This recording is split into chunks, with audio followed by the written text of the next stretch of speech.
Hello friends, time to study YouTube channel में आप सभी का स्वागत है। फ्रेंड्स, हम लोग इस चैनल पे है ना बिहार एसएससी की तैयारी के लिए बायोलॉजी का सेक्शन को कंप्लीट कराए हैं विथ थ्योरी विथ एमसीक्यू। हम लोग फिजिक्स का क्वेश्चन को कंप्लीट कर अब हम लोग आज से केमिस्ट्री पे स्टार्ट करेंगे और केमिस्ट्री का भी पहले था थ्योरी सेक्शन, तो उसी से रिलेटेड हम लोग एमसीक्यू क्वेश्चन पे भी आएंगे जहाँ से एग्जाम में क्वेश्चन पूछे जाने की संभावना रहती है और दिया जाएगा। ठीक है, तो स्टार्ट करते हैं। सामान्य परिचय। विज्ञान की वह शाखा जिसके अंतर्गत है ना पदार्थ के गुण, संगठन, संरचना एवं उसमें होने वाली परिवर्तनों का अध्ययन किया जाता है कहलाता है, तो वो रासायनिक विज्ञान कहलाता है। ठीक है। रासायनिक शब्द की उत्पत्ति, तो रासायनिक शब्द की उत्पत्ति जो है कीमिया शब्द से हुई है। कीमिया का अर्थ है तो काला रंग। आधुनिक रसायन शास्त्र का जनक है, तो लेवोजियर जो है वो लेवोजियर आधुनिक रसायन शास्त्र का जनक है। अब हम लोग पदार्थ एवं उनकी अवस्थाओं से रिलेटेड कुछ पॉइंट पे देख लेते हैं। जो स्थान घेरता है एवं जिसमें अपना द्रव्यमान होता है वह कहलाता है, वह पदार्थ कहलाता है। पदार्थ की तीन अवस्थाएं होती हैं, ठोस, द्रव और गैस, है ना। आप प्लाज्मा भी आप रख सकते हैं। ठीक है। पदार्थ की चौथी अवस्था होती है, देखिए, है ना। पदार्थ की चौथी अवस्था जो प्लाज्मा होती है। पृथ्वी पर ज्ञात सबसे ठोस पदार्थ है ना, हीरा जो है पृथ्वी पर ज्ञात सबसे ठोस पदार्थ है। अगला है तत्व, यौगिक एवं मिश्रण से कुछ पॉइंट। देखिए, पदार्थ जिसे किसी भी विधि द्वारा विभाजित नहीं किया जा सकता कहलाता है, तो वो तत्व कहलाता है। तत्व के उदाहरण है कार्बन, सोना, हाइड्रोजन जो है वो तत्व के उदाहरण है। अब तक कुल ज्ञात तत्वों की संख्या 118 जो अब तक कुल ज्ञात तत्वों की संख्या है। ठीक है। सबसे उच्च गलनांक वाला तत्व है, लेकिन कार्बन जो है सबसे उच्च गलनांक वाला तत्व है। ठीक है। कृत्रिम रूप से निर्मित पहला तत्व है, तो प्लूटोनियम जो है वो कृत्रिम रूप से निर्मित पहला तत्व है। दो या दो से अधिक तत्वों को एक निश्चित अनुपात में मिलाने से बनता है, तो वो यौगिक बनता है। ठीक है। जल उदाहरण है, तो जल जो है वो यौगिक का उदाहरण है। दो या दो से अधिक पदार्थों को किसी भी अनुपात में मिलाने से बनता है, तो वो मिश्रण बनता है। वायु उदाहरण है, तो वायु जो है वो मिश्रण का एक उदाहरण है। ठीक है। ऐसे मिश्रण जिसमें दो या दो से अधिक अवयव उपस्थित होते हैं किंतु उन्हें अलग अलग नहीं देखा जा सकता कहलाता है, तो समांगी मिश्रण कहलाता है।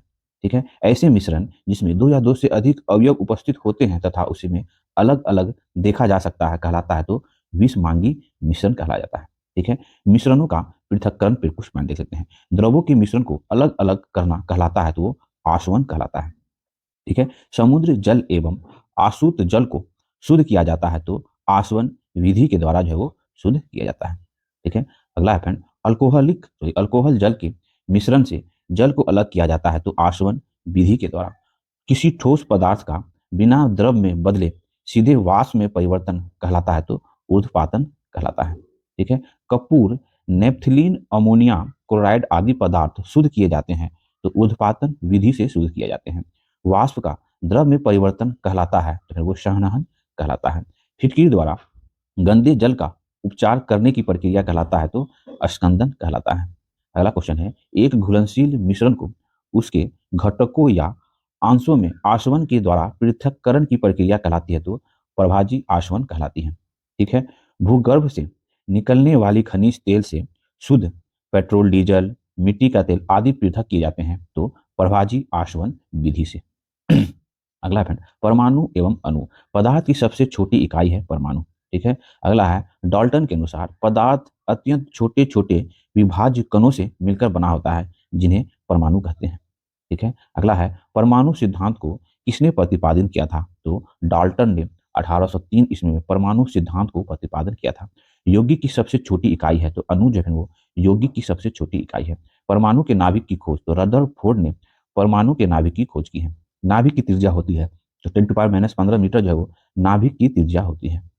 ठीक है। परमाणु की त्रिज्या होती है, तो फिर परमाणु की त्रिज्या 10⁻10 मीटर जो है वो परमाणु की त्रिज्या होती है। ठीक है। परमाणु मॉडल दिया था, तो रदरफोर्ड ने परमाणु मॉडल दिया था। ठीक है। अब हम लोग फ्रेंड्स है ना परमाणु के मौलिक कणों से रिलेटेड कुछ पॉइंट को देख लेते हैं। परमाणु के तीन मौलिक कण हैं, तो इलेक्ट्रॉन, प्रोटॉन एवं न्यूट्रॉन परमाणु के नाभिक में उपस्थित होते हैं, तो प्रोटॉन और न्यूट्रॉन उपस्थित होते हैं। ठीक है। हीलियम के नाभिक में होता है, तो हीलियम के नाभिक में दो प्रोटॉन और दो न्यूट्रॉन होता है। प्रोटॉनों एवं न्यूट्रॉनों की कुल संख्या का योग कहलाता है, तो वो द्रव्यमान संख्या कहलाता है। ठीक है। एक तत्व के परमाणु में प्रोटॉन या इलेक्ट्रॉन की संख्या कहलाती है, तो परमाणु संख्या कहलाती है। नाभिक में उपस्थित प्रोटॉनों की संख्या बराबर होती है, तो परमाणु संख्या के बराबर होती है। ठीक है। अगला है फ्रेंड्स, देखिए, प्रोटॉन का नामकरण किया था, तो रदरफोर्ड ने जो है वो प्रोटॉन का नामकरण किया था। प्रोटॉन की खोज तो गोल्डस्टीन ने 1886 में प्रोटॉन की खोज की है। इलेक्ट्रॉन की खोज तो जे थॉमसन 1897 ईस्वी में इलेक्ट्रॉन की खोज की है। न्यूट्रॉन की खोज तो जे चेडविक 1932 ईस्वी में न्यूट्रॉन की खोज की है। ठीक है, अगला क्वेश्चन है, प्रोटॉन होता है तो प्रोटॉन जो है एक धन आवेशित कण है। इलेक्ट्रॉन होता है तो इलेक्ट्रॉन जो है वो ऋण आवेशित कण है। न्यूट्रॉन होता है तो वो आवेशित कण है। हाइड्रोजन में न्यूट्रॉन होता है तो वो शून्य होता है। ठीक है, किसी तत्व के रासायनिक गुण तय करता है, तो किसी तत्व के रासायनिक गुण जो है इलेक्ट्रॉनों की संख्या जो किसी तत्व के रासायनिक गुण तय करता है।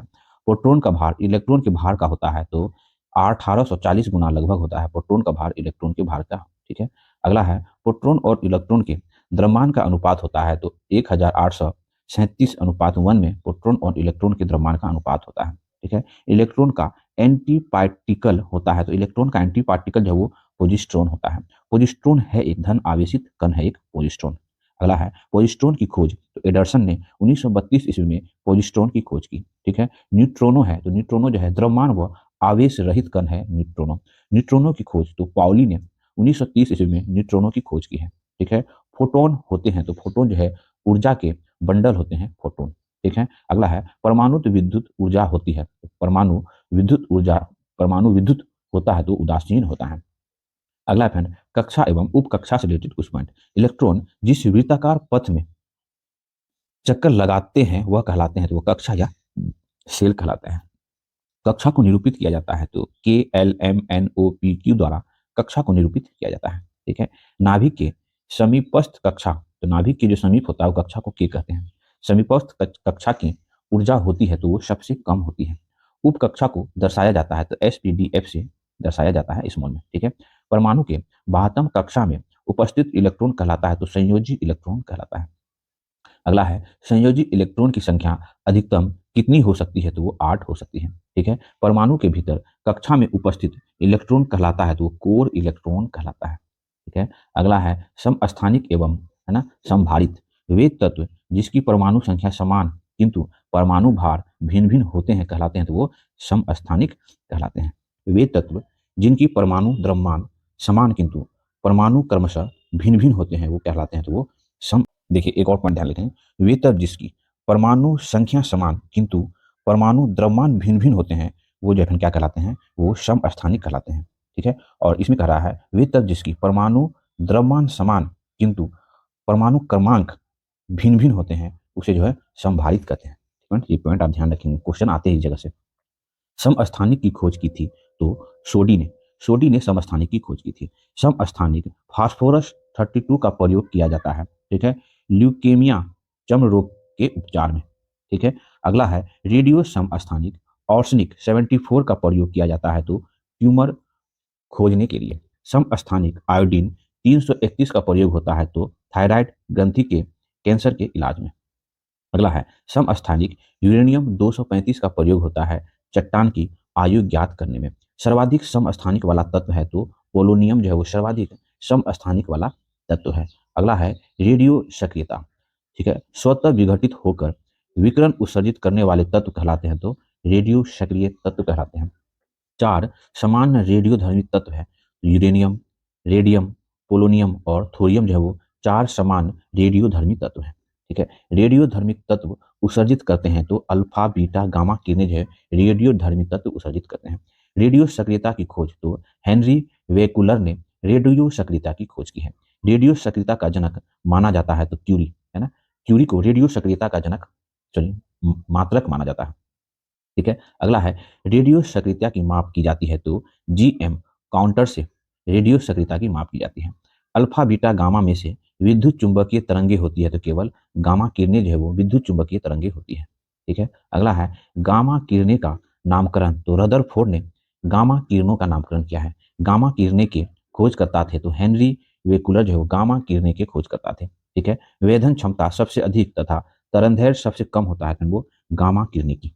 ठीक है, कोबाल्ट 60 है लेकिन रेडियो एक्टिव समस्थानिक होता है कोबाल्ट 60। कोबाल्ट 60 उत्सर्जित करता है तो वो गामा किरणों को उत्सर्जित करता है। कोबाल्ट 60 से उत्सर्जित गामा किरणें का प्रयोग होता है तो कैंसर के इलाज में होता है। अगला है, रेडियम की खोज किसने की थी तो रेडियम की खोज है वो रॉबर्ट पियरे एवं मैडम क्यूरी ने रेडियम की खोज की है। रेडियम प्राप्त किया जाता है तो पिंच ब्लैक नामक यूरेनियम अयस्क से रेडियम प्राप्त किया जाता है। ठीक है, जीवाश्मों का उम्र ज्ञात किया जाता है? तो रेडियो कार्बन डेटिंग विधि के द्वारा जीवाश्मों का उम्र ज्ञात किया जाता है। पुरानी चट्टान की आयु का आकलन किया जाता है? तो यूरेनियम डेटिंग विधि के द्वारा पुरानी चट्टानों की आयु का आकलन किया जाता है। ठीक है, अगला क्वेश्चन है फ्रेंड्स, देखिए नाभिकीय विखंडन संलयन, है ना, नाभिकीय विखंडन संलयन से रिलेटेड कुछ पॉइंट। भारी नाभिक का दो लगभग बराबर खंडों में विभक्त होना कहलाता है, तो वो नाभिकीय विखंडन कहलाता है। ठीक है, नाभिकीय विखंडन में ट्रिगर होता है तो वो न्यूट्रॉन का होता है। अनियंत्रित श्रृंखला अभिक्रिया होती है तो वो नाभिकीय विखंडन में होती है। अगला है परमाणु बम का सिद्धांत आधारित है तो वो नाभिकीय विखंडन पर आधारित है। परमाणु बम में प्रयोग होने वाला तत्व है तो यूरेनियम 235 एवं प्लूटोनियम 239।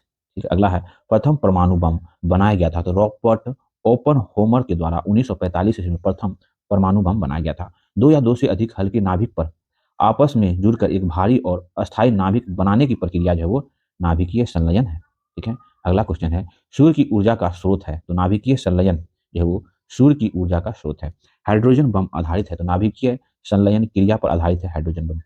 हाइड्रोजन बम विकसित किया गया था तो एडवर्ड टेलर के द्वारा 1952 ईस्वी में हाइड्रोजन बम विकसित किया गया था। ठीक है, नाभिकीय परमाणु रिएक्टर, नाभिक या परमाणु रिएक्टर होते हैं तो आणविक भट्टी होते हैं।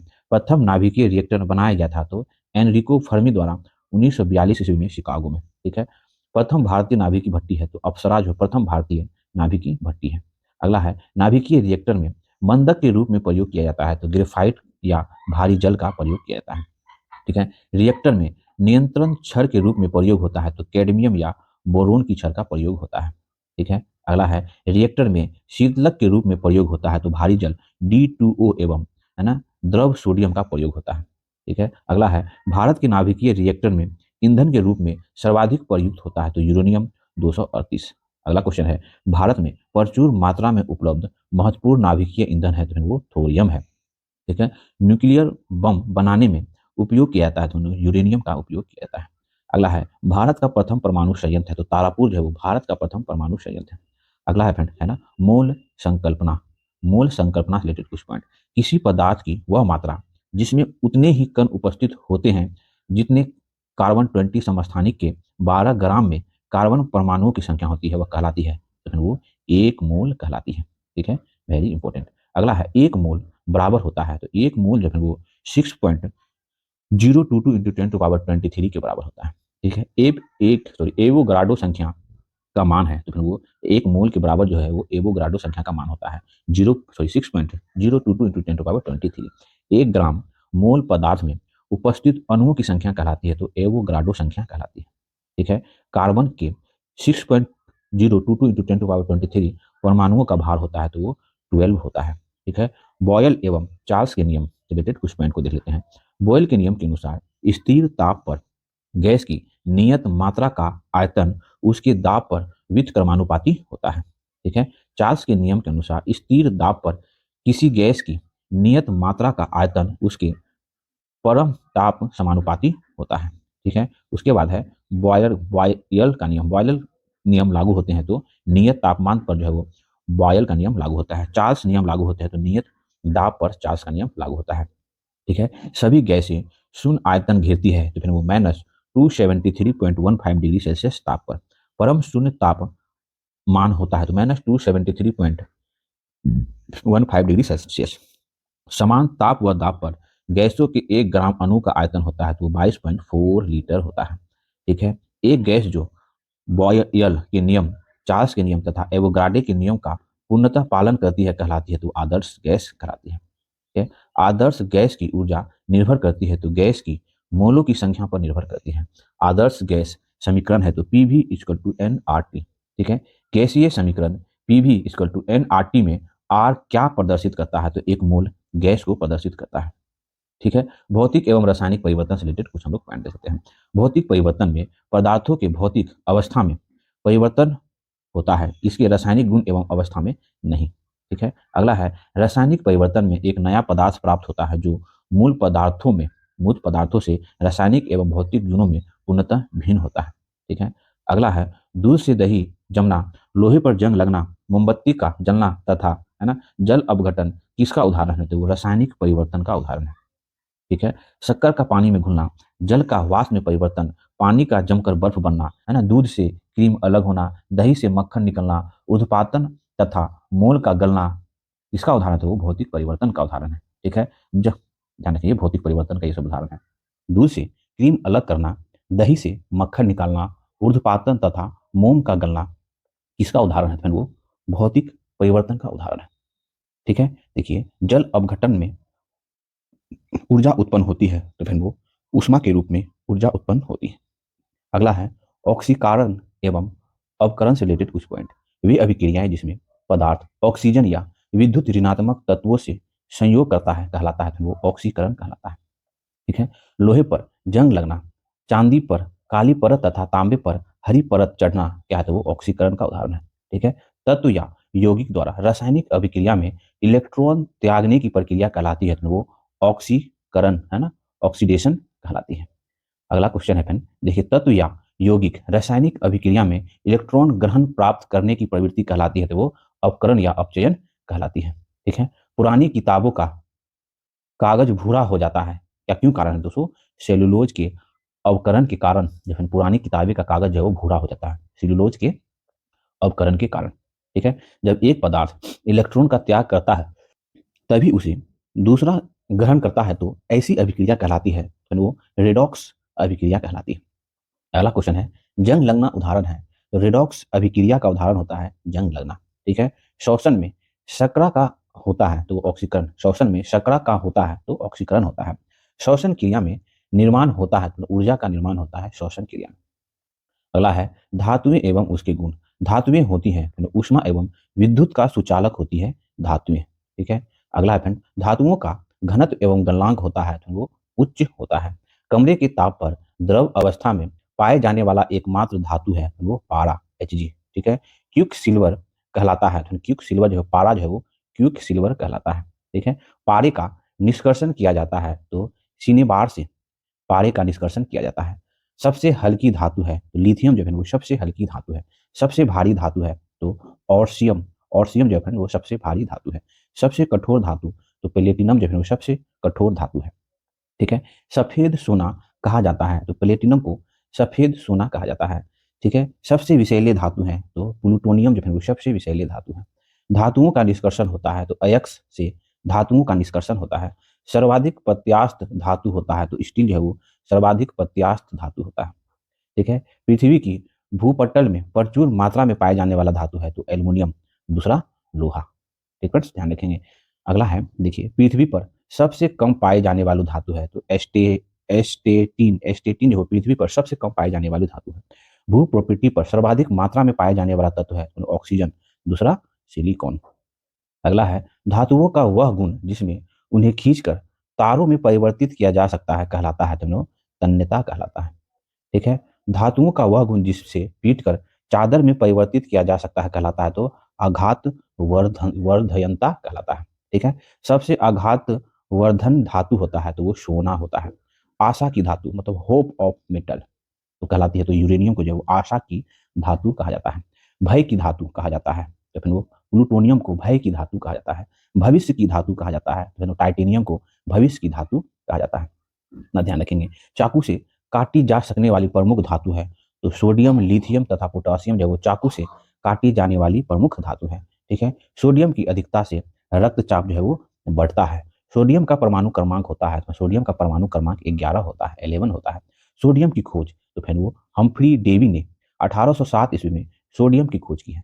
सोडियम का संग्रहण किया जाता है तो मिट्टी के तेल में, है ना, किरोसिन में जो है वो सोडियम का संग्रहण किया जाता है। सोडियम को जल में डालने पर कौन सी गैस मुक्त होती है? तो सोडियम को जल में डालने पर हाइड्रोजन गैस मुक्त होती है।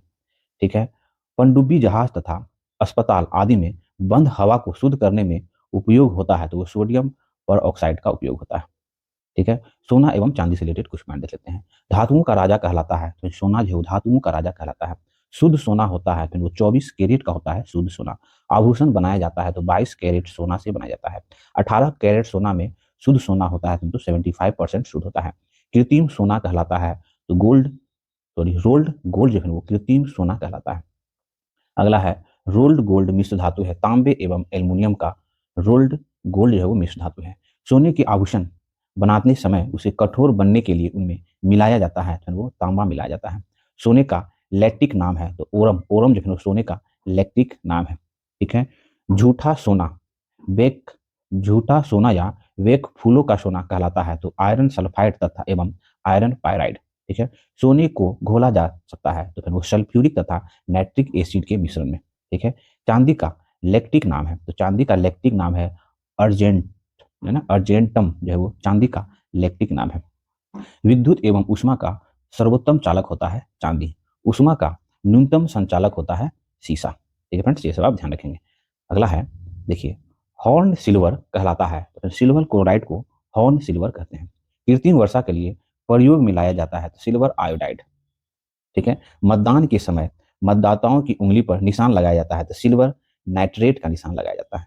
ठीक है। कागज पर पुराने उंगलियों के चिन्ह को किससे विकसित किया जा सकता है, तो सिल्वर नाइट्रेट के घोल से। सोना एवं चांदी के शुद्धिकरण में प्रयोग किया जाता है, तो वो नाइट्रिक अम्ल HNO का प्रयोग किया जाता है। अगला है, चांदी की सतह को काला कर देती है, तो ओजोन गैस जो है वो चांदी की सतह को काला कर देती है।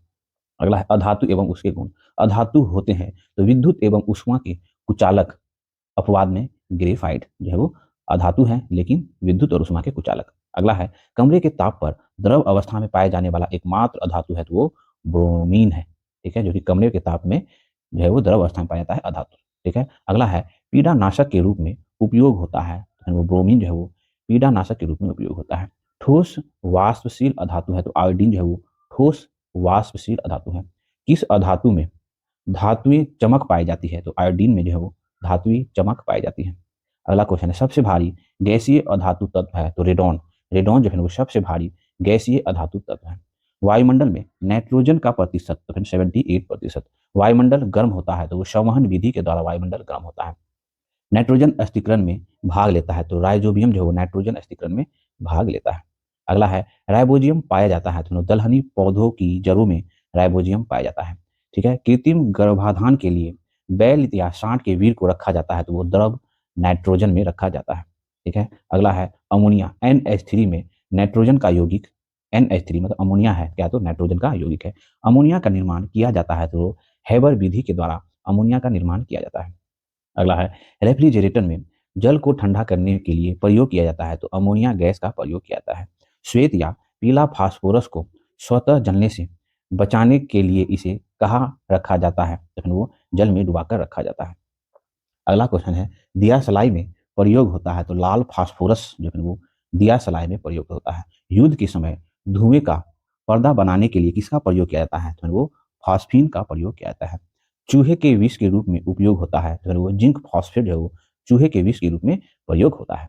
सड़े हुए अंडे के समान गंध आती है, तो फिर हाइड्रोजन सल्फेट से सड़े हुए अंडे के समान गंध आती है। अगला क्वेश्चन है, कृत्रिम सुगंधित पदार्थ बनाने के लिए प्रयोग किया जाता है, तो एथिल एसीटेट का प्रयोग किया जाता है कृत्रिम सुगंधित पदार्थ बनाने के लिए। डबल रोटी बनाने में प्रयोग होता है, तो ईस्ट का प्रयोग होता है डबल रोटी बनाने में। बेकरी में ब्रेड बनाने के लिए ईस्ट का उपयोग किया जाता है, तो ब्रेड को मुलायम और लचीला बनाने के लिए। ठीक है। मिल्क ऑफ मैग्नीशिया कहलाता है, तो मैग्नीशियम हाइड्रोक्साइड है ना, मैग्नीशियम हाइड्रोक्साइड जो है वो मिल्क ऑफ मैग्नीशिया कहलाता है। पेट की अम्लता को कम करने के लिए प्रयोग किया जाता है, तो मैग्नीशियम हाइड्रोक्साइड का प्रयोग किया जाता है पेट की अम्लता को कम करने के लिए। अगला क्वेश्चन है, कार्बन एवं उसके यौगिक।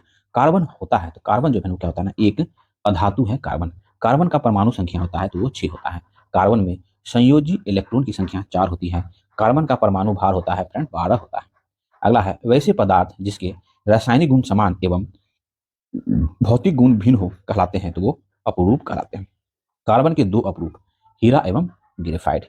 हीरा का अपेक्षिक घनत्व अथवा आवर्तनांक होता है क्रमशः 3.52 और 2.417।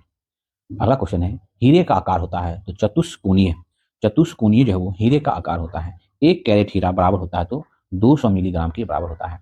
हीरा का उपयोग होता है तो कांच काटने में होता है। ग्रेफाइट होता है तो विद्युत का सुचालक होता है ग्रेफाइट। ठीक है। ग्रेफाइट की रचना होती है तो षष्ठ फलकीय जो है वो ग्रेफाइट की रचना होती है। ग्रेफाइट का उपयोग किया जाता है तो स्नेहक के रूप में ग्रेफाइट का उपयोग किया जाता है।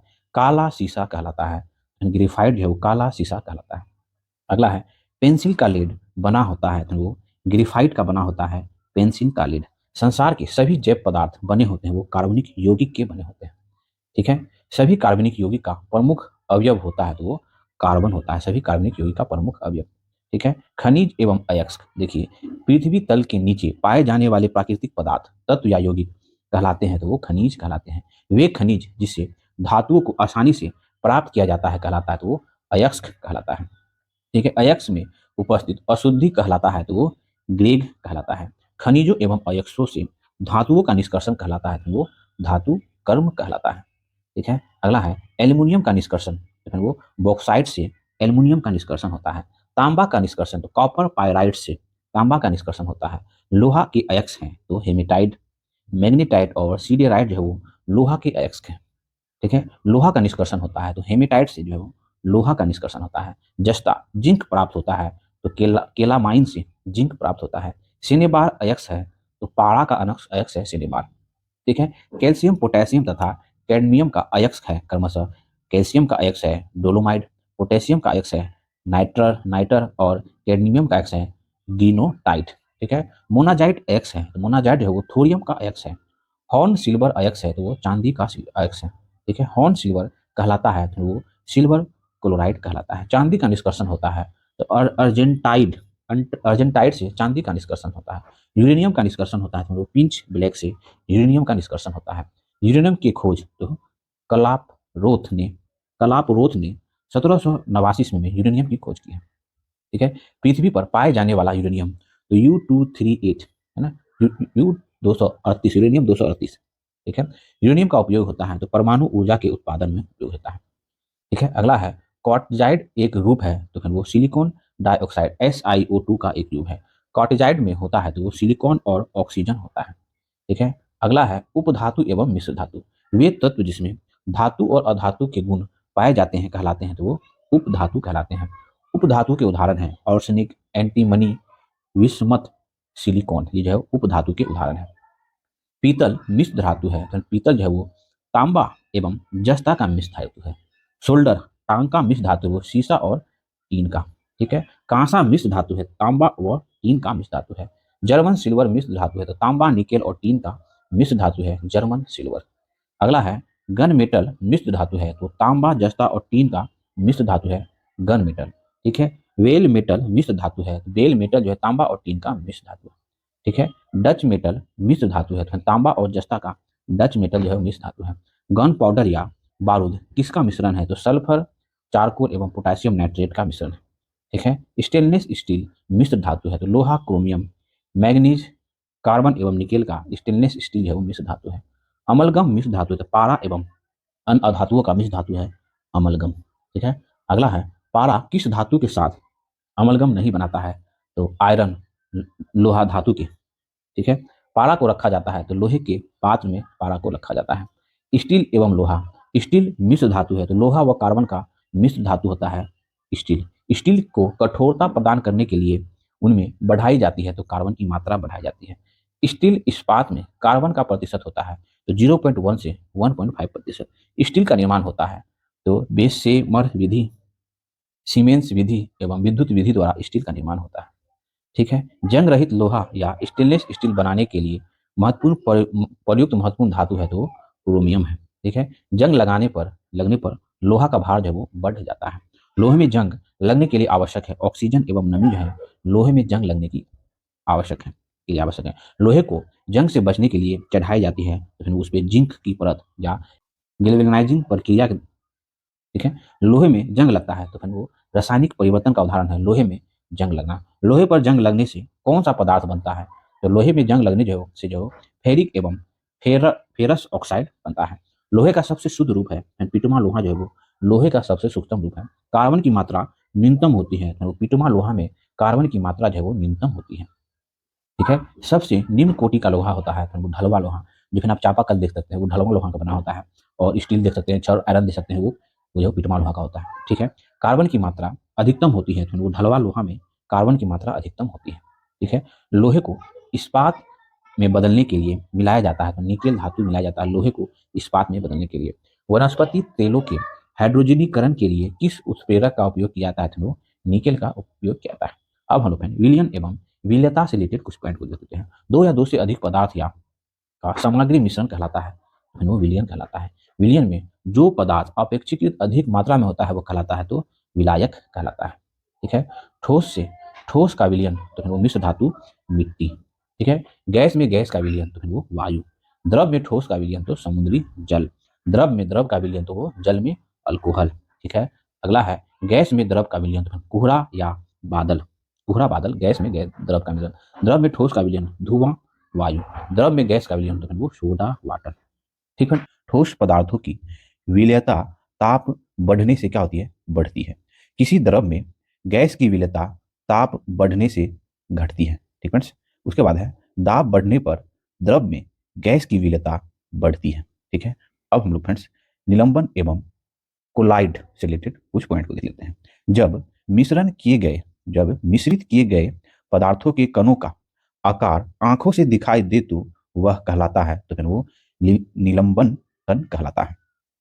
ठीक है। अगला है समांगी एवं विषमांगी मिश्रण के बीच के गुण वाला मिश्रण के विलयन जिसके कणों को नग्न आंखों से नहीं देखा जा सकता कहलाता है, तो वो कोलाइडी विलयन कहलाता है।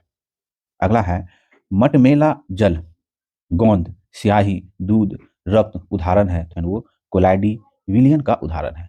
निलंबन कणों का आकार होता है, निलंबन कणों का आकार 10⁻² से 10⁻⁴ सेंटीमीटर होता है। ठीक है। अगला है कोलाइडी कणों का आकार होता है, तो कोलाइडी कणों का आकार 10⁻⁵ से 10⁻7 सेंटीमीटर होता है। ठीक है। पायस कोलाइड होता है, तो पायस कोलाइड जो है वो द्रवों का विलयन होता है, पायस कोलाइड। ठीक है। दूध जो है कोल्ड ड्रिंक होता है, दूध कोल्ड ड्रिंक होता है, तो वो पायस होता है, मतलब इमल्सन का उदाहरण होता है। ठीक है। अगला है तत्वों का वर्गीकरण से रिलेटेड कुछ पॉइंट हम लोग देख लेते हैं।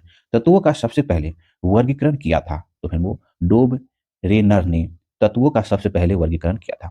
तत्वों के वर्गीकरण से संबंधित त्रिक के नियम का प्रतिपादन किया था, तो फिर वो डोब रेनर ने किया था।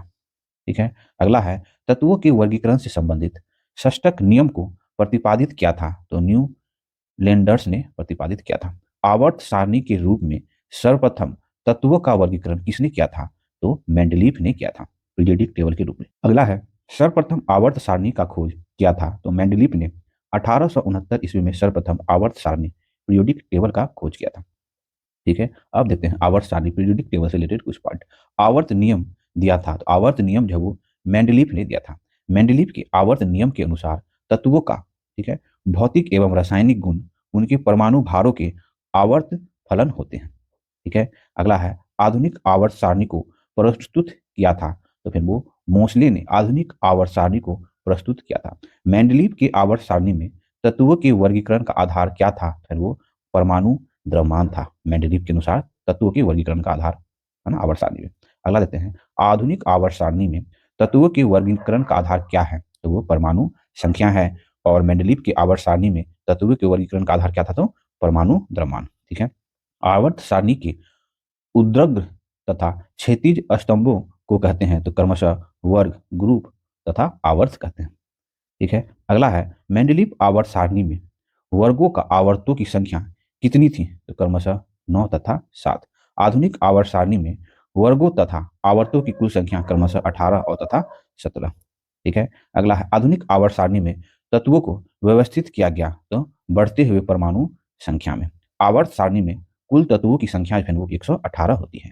आवर्त सारणी में धातुओं की संख्या 91 होती है। ठीक है। आवर्त सारणी में अधातुओं की संख्या 27 है। आवर्त सारणी में गैसों की कुल संख्या 11 है। आवर्त सारणी में सर्वाधिक गैस वाला वर्ग है, तो फिर वो शून्य वर्ग या 18वां वर्ग जो है आवर्त सारणी का, जिसमें सर्वाधिक गैसों वाला वर्ग है। ठीक है। उत्कृष्ट गैसों को आवर्त सारणी के किस वर्ग में रखा गया है, तो फिर वो 18वां वर्ग में रखा गया है। आवर्त सारणी का पहला तत्व है, तो हाइड्रोजन जो है आवर्त सारणी का पहला तत्व है। आवर्त सारणी में अधातुओं को किस और स्थान दिया गया है, वो दाहिनी और स्थान दिया गया है। आवर्त सारणी को कितने ब्लॉकों में बांटा गया है, तो वो 4 ब्लॉक में, एस पी डी और एफ, आप लोग जान रहे होंगे फ्रेंड्स। अगला है अक्रिय गैस हीलियम किस ब्लॉक का सदस्य है, तो अक्रिय गैस हीलियम जो है वो एस ब्लॉक का सदस्य है। ठीक है। हीलियम को छोड़कर सभी अक्रिय गैस किस ब्लॉक के सदस्य हैं, तो हीलियम को छोड़ के सभी अक्रिय गैस जो वो पी ब्लॉक के सदस्य हैं। किस वर्ग के तत्वों को मुद्रा धातु कहते हैं, तो फिर वो वर्ग बी के तत्वों को मुद्रा धातु कहते हैं। अगला है किस वर्ग के तत्वों को इलेक्ट्रॉन बंधुता उच्च होती है, तो वर्ग 7 के तत्वों की इलेक्ट्रॉन बंधुता जो है वो उच्च होती है। सबसे अधिक इलेक्ट्रॉन बंधुता होती है तो क्लोरीन की सबसे अधिक इलेक्ट्रॉन बंधुता होती है। ठीक है। प्रत्येक आवर्त का पहला सदस्य होता है, एक क्षार धातु जो है वो प्रत्येक आवर्त का पहला सदस्य होता है। ठीक है। प्रत्येक आवर्त का अंतिम सदस्य होता है, तो निष्क्रिय गैस जो है वो प्रत्येक आवर्त का, है ना, अंतिम सदस्य होता है। ठीक है। आवर्त सारणी में तीसरी और चौथी समूह का समान गुणधर्म क्या है? तो क्षारीय और अम्लीय। ठीक है। आधुनिक आवर्त सारणी के 17वें वर्ग समूह को क्या कहा जाता है? तो वो हेलोजन्स कहा जाता है। अगला है, गैसीय अवस्था में पाए जाने वाले हेलोजन्स हैं, तो वो है क्लोरीन, ब्रोमीन और फ्लोरीन। ठोस अवस्था में पाए जाने वाला हेलोजन है तो वो आयोडीन जो है वो ठोस अवस्था में पाए जाने वाला हेलोजन है। ठीक है। अब अगला देखते हैं फ्रेंड, सबसे हल्का हेलोजन तत्व है, तो फ्रेंड फ्लोरीन जो है वो सबसे हल्का हेलोजन तत्व है। हेलोजनों में सर्वाधिक अभिक्रियाशील होती है तो वो फ्लोरीन में। ठीक है। सर्वाधिक विद्युत ऋणात्मकता तत्व होता है तो वो फ्लोरीन ही होता है। अगला देखते हैं, अक्रिय एवं नोबेल गैस रिलेटेड कुछ पॉइंट। आवर्त सारणी के समूह 18 में रखे गए तत्व को कहा जाता है, वो अक्रिय गैस कहा जाता है। अक्रिय गैस का अन्य नाम है तो उत्कृष्ट या नोबेल गैस। ठीक है। निष्क्रिय गैसों का गलनांक होता है, तो सबसे कम जो है वो निष्क्रिय गैसों का गलनांक होता है। अक्रिय गैसों की खोज तो रेले और रैमजे ने अक्रिय गैसों की खोज की है। अक्रिय गैसों की कुल संख्या कितनी है? तो वो 6 है। ठीक है। 6 अक्रिय या नोबेल गैस है, तो helium, neon, organ, krypton, xenon और रेडॉन जो है वो 6 अक्रिय या नोबेल गैस है। हीलियम की खोज तो फैकलैंड व लोकेयर ने हीलियम की खोज की है। सबसे निम्न गलनांक वाला तत्व है, तो हीलियम जो है सबसे निम्न गलनांक वाला तत्व होता है। हीलियम के 72 कक्षा में कितने इलेक्ट्रॉन होते हैं? तो हीलियम के 72 कक्षा में 2 इलेक्ट्रॉन होते हैं। हीलियम को छोड़कर सभी अक्रिय गैसों के 72 कक्षा में कितने इलेक्ट्रॉन होते हैं? तो वो 8 होते हैं। ठीक है। सबसे अक्रिय, सबसे हल्की अक्रिय गैस है, तो हीलियम जो है वो सबसे हल्की अक्रिय गैस है। अक्रिय गैसों की संयोजकता होती है तो वो शून्य होती है। वायुमंडल में सर्वाधिक मात्रा में पाए जाने वाला अक्रिय गैस है, तो ऑर्गन जो है वो वायुमंडल में सर्वाधिक मात्रा में पाए जाने वाला अक्रिय गैस है। ठीक है। कौन सा अक्रिय गैस वायुमंडल में नहीं पाया जाता है? तो रेडॉन, रेडॉन अक्रिय गैस जो है वो वायुमंडल में नहीं पाया जाता है। रेडियोधर्मी अक्रिय गैस होता है, तो रेडॉन जो है वो रेडियोधर्मी अक्रिय गैस होता है। अगला है, सर्वाधिक यौगिक बनाने वाले अक्रिय गैस है, तो जिनॉन, जिनॉन जो है वो सर्वाधिक यौगिक बनाने वाले अक्रिय गैस है। अगला है, हाइड्रोजन एवं भारी जल भविष्य का ईंधन कहलाता है, तो हाइड्रोजन जो है वो भविष्य का ईंधन कहलाता है। हाइड्रोजन का परमाणु संख्या होता है तो 1 हाइड्रोजन का परमाणु संख्या होता है। हाइड्रोजन की खोज तो हेनरी वेकेडिस ने हाइड्रोजन की खोज की है। ब्रह्मांड में सर्वाधिक मात्रा में पाए जाने वाला तत्व है, तो ब्रह्मांड में सर्वाधिक मात्रा में पाए जाने वाला तत्व जो है वो हाइड्रोजन है, दूसरा हीलियम है। सर्वाधिक हल्की गैस है, तो हाइड्रोजन जो है वो सर्वाधिक हल्की गैस है। पुराने तेल चित्रों के रंग को फिर से उभारने में काम आता है, तो हाइड्रोजन पर ऑक्साइड का काम आता है। ठीक है। हाइड्रोजन के समस्थानिकों की संख्या, तो हाइड्रोजन के समस्थानिकों की संख्या 3 होती है। कौन है? तो प्रोटियम, ड्यूटेरियम और ट्राइटियम। ठीक है। ड्यूटेरियम की द्रव्यमान संख्या होती है, तो ड्यूटेरियम की द्रव्यमान संख्या जो है वो 2 होती है। ड्यूटेरियम ऑक्साइड D2O कहलाता है, तो वो भारी जल कहलाता है। ठीक है। भारी जल की खोज किसने की है? तो H.C. यूरे और वास वर्न ने 1932 ईस्वी में भारी जल की खोज की है। भारी जल D2O जमता है तो 3.8 डिग्री सेल्सियस पर जमता है। भारी जल प्रयुक्त होता है तो फिर न्यूट्रॉन के मंदक प्रेशर के रूप में। ठीक है। भारी जल D2O का अणु भार होता है तो फिर वो 20 होता है। ठीक है। अगला है, जल एवं उसके प्रकार। जल H2O है, एक यौगिक है। जल बना है 2 हाइड्रोजन और एक ऑक्सीजन परमाणु से, H2O से हुआ है। ठीक है। जल में हाइड्रोजन और ऑक्सीजन का भार अनुपात होता है तो 1:8 का होता है। जल में हाइड्रोजन और ऑक्सीजन का आयतन अनुपात होता है तो फिर 2:1 का होता है। ठीक है। सार्वत्रिक विलायक कहलाता है, तो जल जो है वो सार्वत्रिक विलायक कहलाता है। शुद्ध जल का क्वथनांक होता है, 100 डिग्री सेल्सियस जो है वो शुद्ध जल का क्वथनांक होता है। शुद्ध जल का द्रवनांक होता है, तो 0 डिग्री सेल्सियस जो है वो शुद्ध जल का द्रवनांक होता है। जल का शुद्ध रूप है, तो वर्षा का जल जो है वो जल का शुद्ध रूप है। ठीक है। अगला है, शुद्ध जल का पीएच मान होता है तो वो 7 होता है। जल 2 प्रकार का होता है, कठोर एवं मृदु। ठीक है। साबुन के साथ झाग उत्पन्न नहीं करता है, कठोर जल जो है वो साबुन के साथ झाग उत्पन्न नहीं करता है। साबुन के साथ झाग उत्पन्न करता है तो मधु जल जो है वो साबुन के साथ झाग उत्पन्न करता है। अगला है जल की अस्थायी कठोरता का कारण है, तो उसमें कैल्शियम एवं मैग्नीशियम के बाइकार्बोनेट का घुले रहना जल की अस्थायी कठोरता का कारण है। जल की अस्थायी कठोरता का कारण है, तो सेम क्वेश्चन आ गया ना, कैल्शियम और मैग्नीशियम के क्लोराइड और सल्फेट का घुला रहना। ठीक है, अगला है जल की अस्थायी और तथा अस्थायी कठोरता दूर की जाती है। जल में सोडियम कार्बोनेट डालकर उबालने से जल की अस्थायी तथा अस्थायी कठोरता को दूर की जाती है। जल की अस्थायी कठोरता दूर करने के लिए सर्वाधिक प्रयुक्त है, तो पोटेशियम क्लोराइड जो है सर्वाधिक प्रयुक्त होता है जल की अस्थायी कठोरता को दूर करने के लिए। ठीक है, अब हम लोग देखते हैं प्रमुख गैस एवं उसकी प्रकृति। भोपाल गैस त्रासदी में किस गैस का रिसाव हुआ था? तो फिर वो मिथाइल आइसोसाइनाइड का रिसाव हुआ था, जिसे CH3NCO कहते हैं। फ्रेंड्स, एक नेटफ्लिक्स पे एक फिल्म आया हुआ है रेलवे मैन, है ना, भोपाल गैस त्रासदी से ही रिलेटेड है। आप देख सकते हैं, काफ़ी अच्छा फिल्म है और आप इस कॉन्टेक्स्ट में आपका नॉलेज अच्छा हो जाएगा। भोपाल गैस त्रासदी हुई थी तो फिर 3 दिसंबर 1984 ईस्वी को यूरेनियम कार्बाइड कंपनी में। ठीक है, अगला है भोपाल गैस त्रासदी का जिम्मेदार किसे माना जाता है? तो फिर वो वारेन एडरसन को माना जाता है। आंसू गैस कहलाता है, तो एसिटोफिनो क्लोरोएसिटोफिनोन को जो है वो आंसू गैस कहा जाता है कहलाता है। आंसू गैस में प्रयोग किया होता है, तो अमोनिया जो है वो प्रयोग होता है। आंसू गैस का प्रयोग किया जाता है तो अनियंत्रित भीड़ को तितर बितर करने के लिए। अगला है हंसने वाली गैस कहलाता है, तो नाइट्रस ऑक्साइड N2O जो है वो हंसाने वाली गैस कहलाता है। हास्य या लाफिंग गैस की खोज, तो प्रिस्टले ने हास्य या लाफिंग गैस की खोज की है। गुब्बारे में भारी जल, तो हीलियम गैस जो है वो गुब्बारे में भरी जाने वाली गैस। अगला है कैल्शियम कार्बाइड पर जल की प्रक्रिया द्वारा उत्पन्न होने वाली गैस, तो एसिटिलीन। ठीक है, कच्चे फलों को पकाने के लिए प्रयोग किया जाता है, तो एथिलीन या एसिटिलीन गैस का प्रयोग किया जाता है। ठीक है, बिल्डिंग में प्रयुक्त गैस है, तो एसिटिलीन एवं ऑक्सीजन जो है वो बिल्डिंग में प्रयुक्त गैस है। ठीक है, चूने के पानी को दूधिया कर देता है, तो कार्बन डाइऑक्साइड गैस जो है चूने के पानी को दूधिया कर देता है। ठीक है, CO2 गैस की प्रकृति क्या होती है? तो CO2 गैस की प्रकृति जो है वो अम्लीय होती है। सोडा वाटर के बोतल खोलने पर कौन सी गैस निकलती है? तो कार्बन डाइऑक्साइड गैस निकलती है। ठीक है, वायुयान के टायरों में भरने के लिए प्रयोग किया जाता है, तो नाइट्रोजन या हीलियम गैस प्रयुक्त होता है। कृत्रिम सांस के लिए किन गैसों का मिश्रण दिया जाता है? तो ऑक्सीजन एवं हीलियम का मिश्रण दिया जाता है। गोताखोर सांस लेने के लिए प्रयोग करता है, तो ऑक्सीजन और हीलियम गैस का मिश्रण प्रयोग करता है। वनस्पति तेल से वनस्पति घी बनाने में प्रयुक्त होने वाली गैस है, तो फिर वो हाइड्रोजन है। ठीक है, फलों का रंग फलों का रंग उड़ा देती है, तो क्लोरीन गैस जो फलों का रंग उड़ा देती है। ठीक है, वाहनों से निकलने वाली प्रदूषण गैस होती है, तो वो कार्बन मोनोऑक्साइड होती है। देखिए, पेट्रोल या डीजल जो अधपका होता है या जल की जो निकलता है उसे वो कार्बन मोनोऑक्साइड निकलता है। ठीक है, ये जान सकते हैं आप एक्स्ट्रा। CO गैस की प्रकृति क्या होती है? तो CO गैस की प्रकृति जो है उदासीन होती है। अग्निशामक यंत्रों में प्रयोग होता है, तो कार्बन डाइऑक्साइड गैस का प्रयोग किया जाता है अग्निशामक यंत्रों में। अगला है ग्लोबल वार्मिंग के लिए उत्तरदायी गैस है, तो कार्बन डाइऑक्साइड CO2 जो है वो ग्लोबल वार्मिंग के लिए उत्तरदायी गैस है।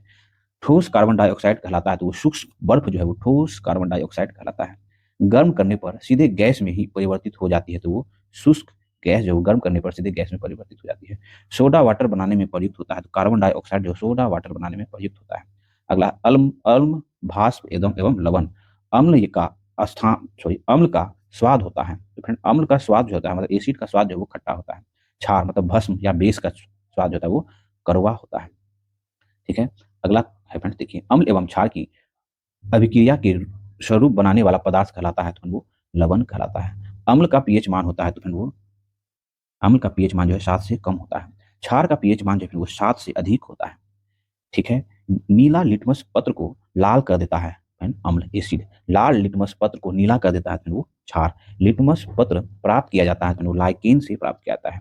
सिरका में पाया जाता है, तो एसिटिक अम्ल जो है वो सिरका में पाया जाता है। ठीक है, सिरका का रासायनिक नाम है, तो एसिटिक अम्ल जो है वो सिरका का रासायनिक नाम है। चींटी बिच्छू के डंक में होता है, तो वो फॉर्मिक एसिड होता है चींटी बिच्छू के डंक में। नींबू संतरा में पाया जाता है, तो वो साइट्रिक अम्ल जो है नींबू संतरा में पाया जाता है। फिटकरी व सोडा में होता है, तो वो नाइट्रिक अम्ल होता है फिटकरी व सोडा में। अगला है दूध में पाया जाता है, फिर दूध में जो है लैक्टिक अम्ल पाया जाता है। सेब में पाया जाता है, तो मैलिक अम्ल सेब में पाया जाता है। मक्खन में पाया जाता है, तो ब्यूटारिक अम्ल जो है मक्खन में पाया जाता है। इमली अंगूर में होता है, तो वो टाइटेरिक अम्ल इमली एवं अंगूर में होता है।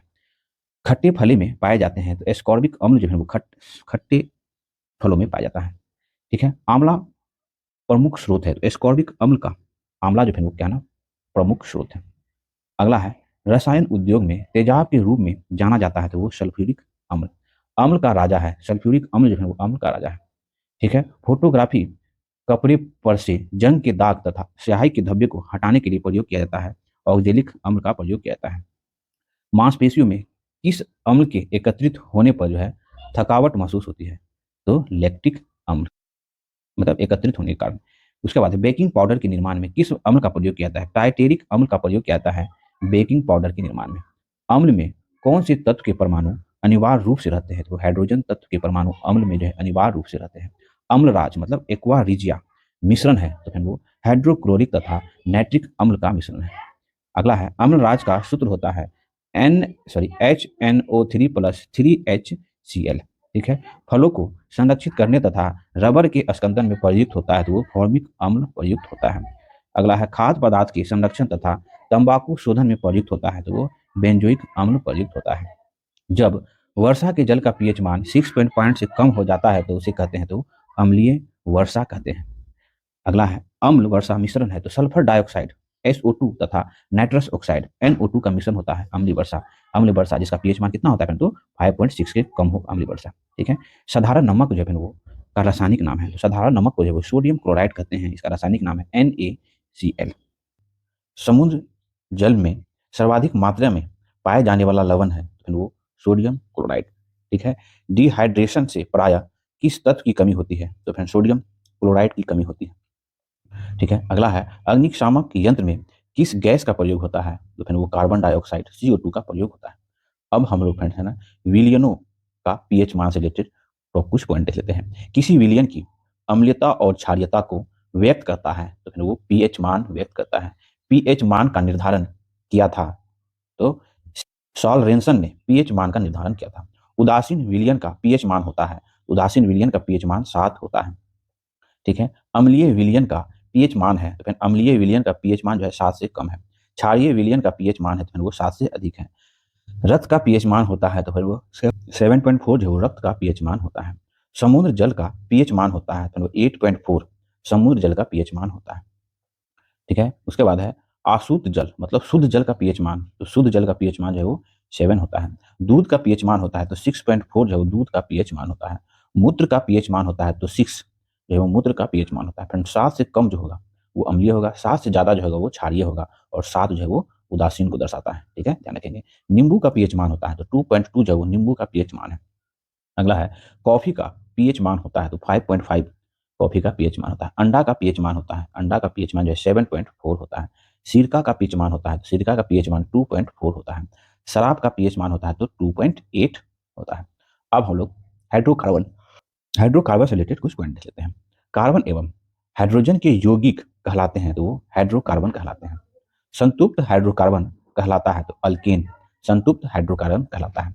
अल्केन का समान सूत्र होता है तो CnH2n+2 जो अल्केन का समान सूत्र होता है।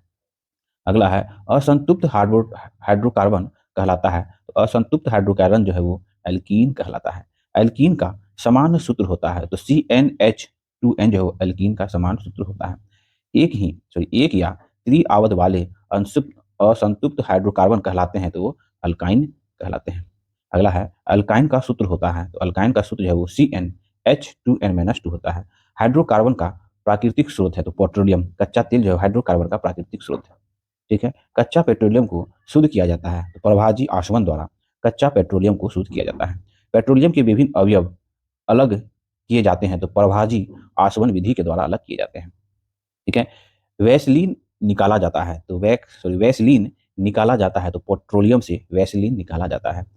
द्रव सोना कहलाता है तो पेट्रोलियम जो है वो द्रव सोना कहलाता है। पेट्रोलियम की गुणवत्ता प्रदर्शित की जाती है तो ऑक्टेन संख्या से की जाती है। ठीक है। अगला है फ्रेंड्स देखिए पेट्रोल जो है मिश्रण है तो पेट्रोल जो है वो हाइड्रोकार्बन का मिश्रण है। गैसोलीन या पेट्रोल प्राप्त किया जाता है तो कच्चा पेट्रोलियम से प्रभाजी आसवन के द्वारा। डीजल की गुणवत्ता प्रदर्शित की जाती है तो सीटेन संख्या से। ठीक है। अगला है सबसे अच्छा अपस्फोटरोधी यौगिक है तो टेट्रा एथिल लेड। ठीक है। पेट्रोल की विस्फोटक रोधी गुणवत्ता को बढ़ाने के उनमें मिलाया जाता है तो टेट्रा एथिल लेड मिलाया जाता है। अगला है गैसोहॉल मिश्रण होता है तो फिर गैसोलीन एवं एंथेनॉल का मिश्रण होता है गैसोहॉल। ठीक है। जब एक ही प्रकार के एक से अधिक अणु आपस में जुड़कर कोई अधिक अनुभार वाला बड़ा अणु बनाते हैं तो कहलाते हैं वो बहुलीकरण कहलाते हैं। प्लास्टिक होता है तो असंतृप्त हाइड्रोकार्बन होता है प्लास्टिक। ठीक है। प्लास्टिक से उत्पन्न गैस है तो पॉलीएथिलीन जो है वो प्लास्टिक से उत्पन्न गैस है। बुलेट प्रूफ जैकेट बनता है तो पॉलीएमाइड का बना होता है बुलेट प्रूफ जैकेट। ठीक है। रेनकोट बनाया जाता है तो पॉली कार्बोनेट से है ना बनाया जाता है रेनकोट। ठीक है। पॉलीथीन बनता है तो एथिलीन से पॉलीथीन बनता है। अगला है कृत्रिम सुगंधित पदार्थ बनाने में प्रयोग किया जाता है तो इथाइल एसीटेट का प्रयोग किया जाता है। ठीक है। अब देखते हैं हम लोग प्राकृतिक गैस एवं ईंधन से रिलेटेड कुछ पॉइंट। प्राकृतिक गैस का प्रमुख संगठक है तो मीथेन एथेन प्रोपेन और ब्यूटेन जो है वो प्राकृतिक गैस का मुख्य संगठक है। ठीक है। प्राकृतिक गैस में सर्वाधिक होती है तो मीथेन जो है वो प्राकृतिक गैस में सर्वाधिक होती है। मार्स गैस कहलाता है तो मीथेन जो है वो मार्स गैस कहलाता है। कोयला की खाने से निकलती है तो मीथेन गैस जो है वो कोयला की खाने से निकलती है। ठीक है। ईंधनों में स्वच्छतम ईंधन है तो प्राकृतिक गैस जो है वो ईंधनों में स्वच्छतम ईंधन है। रॉकेट में प्रयुक्त ईंधन कहलाता है तो प्रणोदक रॉकेट में प्रयुक्त ईंधन कहलाता है। रॉकेट में ईंधन नोदक के रूप में प्रयुक्त होता है तो वो द्रव हाइड्रोजन एवं द्रव नाइट्रोजन। ठीक है। प्रोड्यूसर प्रोड्यूसर गैस मिश्रण है तो प्रोड्यूसर गैस है वो नाइट्रोजन कार्बन मोनोऑक्साइड और कार्बन डाइऑक्साइड का मिश्रण होता है। अगला है भाप अंगार गैस या जल गैस मिश्रण होता है तो कार्बन मोनोऑक्साइड और हाइड्रोजन का मिश्रण होता है। गोबर गैस संयंत्र से निकलती है तो मीथेन गैस निकलती है। गोबर गैस संयंत्र का आविष्कारक जो है वो पी बी देसाई जो है गोबर गैस संयंत्र का आविष्कारक है। ठीक है। बायोगैस का मुख्य घटक है तो मीथेन जो है वो बायोगैस का मुख्य घटक होता है। बायोगैस संयंत्र में होता है तो किण्वन प्रक्रिया बायोगैस संयंत्र में होता है। घरों में प्रयुक्त होने वाली द्रवित प्राकृतिक गैस कहलाता है तो वो एलपीजी कहलाता है। अगला है एलपीजी मिश्रण है तो ब्यूटेन एवं प्रोपेन का मिश्रण होता है एलपीजी। एलपीजी का प्रमुख घटक होता है तो ब्यूटेन जो है वो एलपीजी का प्रमुख घटक होता है। ठीक है। अगला है सिगरेट लाइटर में प्रयुक्त होता है तो ब्यूटेन गैस जो सिगरेट लाइटर में प्रयुक्त होता है। एलपीजी में होने वाली दुर्घटना से बचने के लिए उनमें गंध हेतु मिलाया जाता है तो सल्फर के यौगिक है ना मिथाइल मर कैप्टेन मिलाया जाता है। जो गैस लीक होने से जो हम लोग को सुगंध आता है दम स्मेल आता है वो इसी का होता है। कोयला 4 प्रकार के होते हैं बिल्कुल सही है। एंथ्रासाइड बिटुमिनस लिग्नाइट और पीट। पीट जो है सबसे निम्न किस्म का कोयला होता है जिसमें कार्बन की मात्रा जो है वो कम होती है। और एंथ्रासाइड जो है सबसे उच्चतम किस्म का कोयला होता है जिसमें कार्बन की मात्रा सर्वाधिक होती है। सर्वाधिक उच्चतम कोयला होता है देखिए सर्वाधिक उच्चतम कोयला जो है एंथ्रासाइड है। निम्न कोटि का कोयला होता है तो वो पीट होता है। ठीक है। उसके बाद मुलायम कोयला कहलाता है तो बिटुमिनस बिटुमिनस जो है वो मुलायम कोयला कहलाता है और भूरा कोयला जो है वो लिग्नाइट कहलाता है। देखिए कोयला 4 प्रकार का होता है। सबसे उच्चतम किस्म का कोयला एंथ्रासाइड कहलाया। सबसे निम्न किस्म का कोयला पीट कहलाया। मुलायम कोयला बिटुमिनस को कहते हैं और भूरा कोयला लिग्नाइट को कहते हैं। फिर ध्यान रखेंगे। उष्मीय मान सर्वाधिक होता है तो हाइड्रोजन का उष्मीय मान जो है वो सर्वाधिक होता है। ठीक है। एक ईंधन का उष्मीय मान व्यक्त किया जाता है तो किलो जूल प्रति किलोग्राम में एक ईंधन का ऊष्मीय मान व्यक्त किया जाता है। प्राकृतिक रबर एवं रेशे से रिलेटेड कुछ पॉइंट देख लेते हैं। प्राकृतिक रबर बहुलक होता है तो आइसोप्रीन का बहुलक होता है प्राकृतिक रबर। प्राकृतिक रबर को कठोर बनाने के लिए उसमें मिलाया जाता है तो वो कार्बन मिलाया जाता है। अगला है रबर को सल्फर से गर्म कर उसकी गुणवत्ता बढ़ाने की प्रक्रिया कहलाती है तो वल्कनीकरण कहलाती है। रबर आसानी से घुल जाता है तो कार्बन डाइऑक्साइड में रबर जो है वो आसानी से घुल जाता है। पीवीसी किसके बहुलीकरण द्वारा प्राप्त किया जाता है तो विनाइल क्लोराइड के बहुलीकरण से पीवीसी प्राप्त किया जाता है। अगला है नायलॉन का आविष्कार किसने किया था डॉक्टर वेलेस एच केराथर्स ने 1935 ईस्वी में नायलॉन का आविष्कार किया। ठीक है। मानव द्वारा संश्लिष्ट पहला रेशा तो नायलॉन जो है वो मानव द्वारा निर्मित संश्लिष्ट पहला रेशा है। कृत्रिम सिल्क कहलाता है तो रेयॉन रेयॉन जो है वो कृत्रिम सिल्क कहलाता है। रेयॉन का निर्माण होता है तो फिर वो सेलुलोज से रेयॉन का निर्माण होता है। ठीक है। अगला है फ्रेंड्स प्रकृति में सबसे अधिक मात्रा में पाए जाने वाला कार्बनिक यौगिक है तो वो सेलुलोज है। सेलुलोज होता है तो वो क्या है तो वो प्राकृतिक रबर है। तो प्राकृतिक बहुलक होता है सेलुलोज। कागज बनता है तो कागज जो है वो शुद्ध सेलुलोज से बनता है कागज। अब हम लोग कांच एवं उसके उपयोग से रिलेटेड कुछ पॉइंट को देख लेते हैं।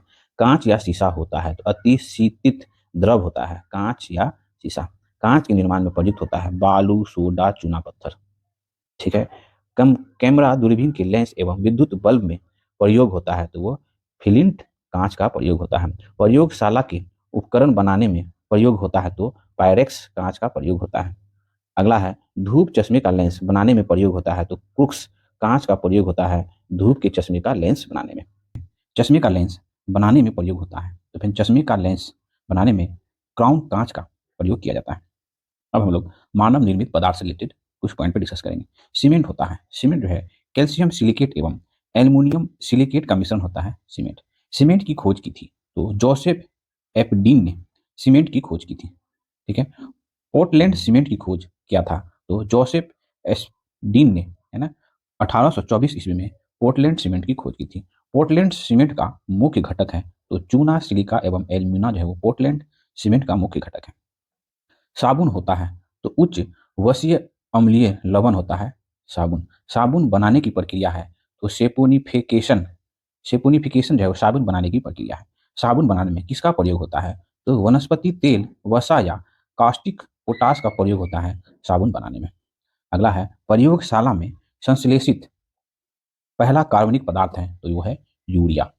यूरिया का संश्लेषण किया था तो वोहलर ने यूरिया का संश्लेषण किया था। यूरिया में नाइट्रोजन की प्रतिशत मात्रा तो वो 46% होती है। अगला है यूरिया उर्वरक में नाइट्रोजन मौजूद होता है एमाइड के रूप में। ठीक है। यूरिया का रासायनिक सूत्र है NH2CONH2। ठीक है। यूरिया अधिकतम पाया जाता है तो मूत्र में यूरिया जो है अधिकतम पाया जाता है। मृत दुर्गंध देता है तो यूरिया के कारण जो है मूत्र दुर्गंध देता है। अब हम लोग रासायनिक नाम एवं उनके सूत्र से रिलेटेड कुछ पॉइंट देख लेते हैं। चूना पत्थर का रासायनिक नाम है तो कैल्शियम कार्बोनेट CaCO3 जो चूना पत्थर का रासायनिक नाम है। ठीक है। दंत मंजन पेस्ट का पाउडर बनाने के लिए उपयोग किया जाता है तो कैल्शियम कार्बोनेट का उपयोग किया जाता है। अगला है मोती बना होता है तो कैल्शियम कार्बोनेट का बना होता है मोती। संगमरमर का रासायनिक नाम है तो कैल्शियम कार्बोनेट CaCO3। अगला है बुझा बिना बुझा चूना या कली चूना का रासायनिक नाम है तो कैल्शियम ऑक्साइड CaO। बुझा हुआ चूना का रासायनिक नाम है कैल्शियम हाइड्रोक्साइड CaOH2। अगला है रासायनिक दृष्टि से चूना का पानी होता है तो वो कैल्शियम हाइड्रोक्साइड का होता है। ठीक है। सूक्ष्म बुझे हुए चूने के ऊपर क्लोरीन गैस प्रवाहित करने से प्राप्त होता है तो वो विरंजक चूर्ण, है ना, ब्लीचिंग पाउडर प्राप्त होता है। विरंजक चूर्ण का रासायनिक नाम है तो कैल्शियम ऑक्सीक्लोराइड जो है वो विरंजक चूर्ण का रासायनिक नाम है। ठीक है। अगला क्वेश्चन है फ्रेंड्स, ब्लीचिंग पाउडर का प्रयोग होता है तो पीने के जल के शुद्धिकरण में ब्लीचिंग पाउडर का प्रयोग होता है। प्लास्टर ऑफ पेरिस का रासायनिक नाम तो कैल्शियम सल्फेट, है ना, हेमी हाइड्रेट जो है वो प्लास्टर ऑफ पेरिस का रासायनिक नाम है। प्लास्टर ऑफ पेरिस बनता है तो वो जिप्सम से बनता है प्लास्टर ऑफ पेरिस। जिप्सम का सूत्र होता है CaSO4 2H2O। नीला थोथा का रासायनिक नाम है तो कॉपर सल्फेट CuSO4 जो नीला थोथा का रासायनिक नाम है। बेकिंग पाउडर का रासायनिक नाम है तो सोडियम बाइकार्बोनेट NaHCO2 जो वो बेकिंग पाउडर का रासायनिक नाम है। ठीक है। धोबन सोडा का रासायनिक नाम है तो फिर वो सोडियम कार्बोनेट Na2CO3 जो वो धोबन सोडा का रासायनिक नाम है। अगला है कास्टिक सोडा का रासायनिक नाम है तो सोडियम हाइड्रोक्साइड NaOH जो कास्टिक सोडा का रासायनिक नाम है। कीटाणुनाशक के रूप में प्रयोग किया जाता है तो विरंजक चूर्ण तथा DDT का कीटाणुनाशक के रूप में प्रयोग किया जाता है। DDT का पूरा नाम है तो डाइक्लोरो डाइफिनॉल ट्राइक्लोरोइथेन जो है वो DDT का पूरा नाम है। DDT कीटनाशक बनाया जाता है तो वो कलोरल से बनाया जाता है। ठीक है। चिली सोडा रासायनिक नाम है तो सोडियम नाइट्रेट NaOH3 का रासायनिक नाम है। ठीक है। गमेक्सिन का रासायनिक नाम क्या है तो बेंजीन हेक्सा क्लोराइड जो गमेक्सिन का रासायनिक नाम है। अगला है नीलम। रूबी का रासायनिक सूत्र है Al2O3। ठीक है। मणिक और नीलम रासायनिक रूप से जाने जाते हैं एल्युमिनियम ऑक्साइड। यूरिया का रासायनिक नाम है तो कार्बामाइड जो यूरिया का रासायनिक नाम है। अगला है कार्बामाइड का सूत्र होता है Na2CONH2। ग्लूकोज का सूत्र होता है C6H12O6। अगला है रासायनिक विस्फोटक। सर्वाधिक प्रयोग में आने वाला विस्फोटक है तो ट्राइनाइट्रो टॉलवीन जो सर्वाधिक प्रयोग में आने वाला विस्फोटक जिसे TNT कहते हैं। TNT का पूरा नाम है तो ट्राई नाइट्रो टॉवलिन। ठीक है। अगला क्वेश्चन है डायनामाइट का आविष्कार किया था तो अल्फ्रेड नोबल ने 1867 ईस्वी में डायनामाइट का आविष्कार किया। डायनामाइट का प्रमुख घटक है तो नाइट्रोग्लिसरीन जो डायनामाइट का प्रमुख घटक है। अगला है नोबल का तेल कहलाता है तो ट्राई नाइट्रोग्लिसरीन TNG को जो नोबेल का तेल कहा जाता है। बारूद की खोज किया था तो रोजन बेकन ने बारूद की खोज किया था। बारूद का प्रमुख अवयव है तो पोटेशियम नाइट्रेट जो बारूद का प्रमुख अवयव है। अगला है RDX का पूरा नाम है तो फिर research and developed explosive RDX का पूरा नाम है।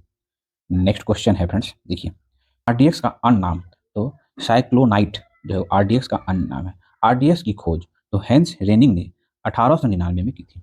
आरडीएक्स का सूत्र होता है C3H6N6O6। ठीक है, अब देखते हैं अन्य महत्वपूर्ण तत्व क्या है।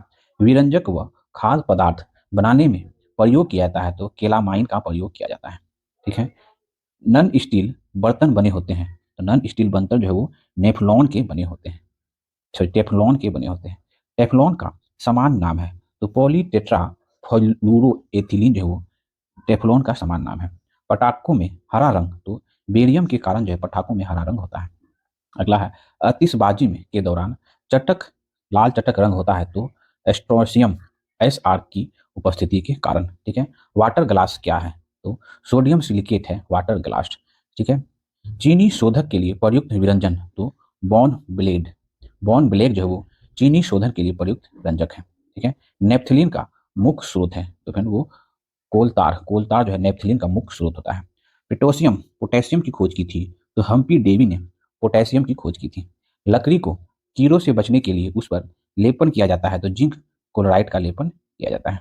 अगला है जिंक ऑक्साइड कहलाता है तो जस्ते का फूल कहलाता है जिंक ऑक्साइड। ऑडियो और वीडियो टेप पर लेप रहता है तो आयरन ऑक्साइड का लेप रहता है। अगला है रक्त के प्रभाव को रोकने के लिए उपयोग किया जाता है तो फेरिक क्लोराइड का प्रयोग किया जाता है। बर्तन में कलई के लिए उपयोग होता है तो अमोनियम क्लोराइड का प्रयोग होता है। ठीक है, पानी की टंकी में फंगी को नष्ट करने के लिए इस्तेमाल किया जाता है तो कॉपर सल्फेट का इस्तेमाल किया जाता है। बेकेलाइट के निर्माण में प्रयोग किया जाता है तो फिनॉल का प्रयोग किया जाता है बेकेलाइट के निर्माण में। ठीक है, प्लास्टिक टेप रिकॉर्डर की ऐप लेपित होती है तो आयरन ऑक्साइड से लेपित होती है। प्रशीतन मदन मदद करता है तो खाद्य पदार्थों में जैविक अभिक्रियाओं की दर में कम करने में। ठीक है, अगला है घरेलू प्रशीतकों में प्रयुक्त होता है तो फ्रेऑन का प्रयोग होता है घरेलू प्रशीतकों में। ठीक है, फोटोग्राफी में उपयोगी तत्व है तो सिल्वर ब्रोमाइड जो फोटोग्राफी में उपयोगी तत्व है। फोटोग्राफी में फिक्शन मतलब स्थानीयकरण के रूप में प्रयोग होता है तो सोडियम थायोसल्फेट का प्रयोग होता है। अगला देखते हैं वुड वुड स्पीटर कहलाता है तो मेथिल अल्कोहल कहलाता है। ठीक है, शक्कर के किण्वन से बनता है तो इथाइल अल्कोहल बनता है शक्कर के किण्वन से। ठीक है, विद्युत के कारण लगी आग को बुझाया जाता है तो कार्बन टेट्रा क्लोराइड C14 द्वारा बुझाया जाता है। ठीक है, एस्पिरिन साधारण नाम है तो एसिटिल सैलिसिलिक एसिड का एस्पिरिन जो है वो साधारण नाम है। ठीक है, तो आज हम लोग का केमिस्ट्री का ये और थ्योरी सेक्शन सीरीज भी खत्म हुआ। अब हम लोग फ्रेंड कुछ कुछ टॉपिक वाइज हम लोग डिस्कस करेंगे। ठीक है, थ्योरी विथ एमसीक्यू। ठीक है, तो मेरा प्रयास आपको अच्छा लगता हो तो प्लीज़ फ्रेंड चैनल को लाइक करें, सब्सक्राइब करें, अपना साथ शेयर करके मिलते हैं फ्रेंड नेक्स्ट वीडियो में।